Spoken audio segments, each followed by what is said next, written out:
merci beaucoup. Merci. Image bi day wër aduna bi pour wane ni au Sénégal dans le pays de Macky Sall des journalistes sont emprisonnés.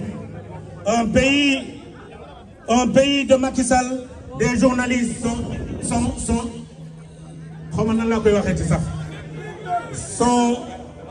le mot est trop fort pour moi pour me guérir.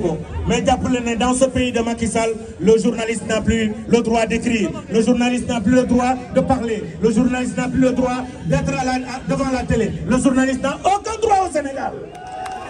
Merci beaucoup. jërëjëf ñu di ko jaajëfal bu baax a baax Sambou Biagui kon ñu introduire Momar Ndong nekk